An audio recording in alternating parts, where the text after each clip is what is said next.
Isang simpleng burger stall pero pinag-uusapan dahil sa kanilang overload beef burger.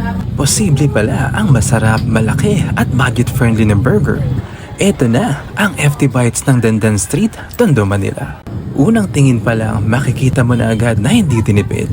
Makapal ang patty, loaded sa sauce, may fresh na gulay at kitang-kita mo ang pagka-juicy ng karne. Ito yung klase ng burger na hindi mo isiping nasa street stall lang dahil pang malakasan ng datingan. Kaya naman hindi ka magdadalawang isip bumili sa FT Bites dahil ramdam mong sulit ang bawat kagat. Hindi lang pangalan ng overload, literal na overload. Makapal ang patty, hindi puro tinapay, hindi rin puro sauce, balance lang lahat. Kapag kinagat mo, may juiciness at may lasa na babalikan mo. Consistent ang quality. Kahit budget-friendly, hindi tinipid ang lasa, malinis ang preparation at maayos ang presentation. Maraming bumibili dito, pang merienda, pang break time o kahit pang dinner. Isang burger lang, busog ka na.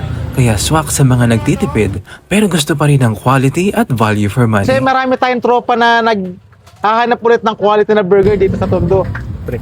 Kahit makapal yung burger natin at maraming sauce tayo nilalagay na damulag sauce, syempre tayo pa rin ng budget meal dito sa Tondo at talaga namang magugustuhan yung timpla. Ayun, ano naman yung usually price range ng mga burger natin? Ang pinakamura natin dito around 135 pesos. Ay, yung pinaka-regular natin pero hindi siya sa picture, iba yung nakalagay. Pero overload na siya eh. Parang overload na talaga siya. Ayun, open tayo Monday to Sunday.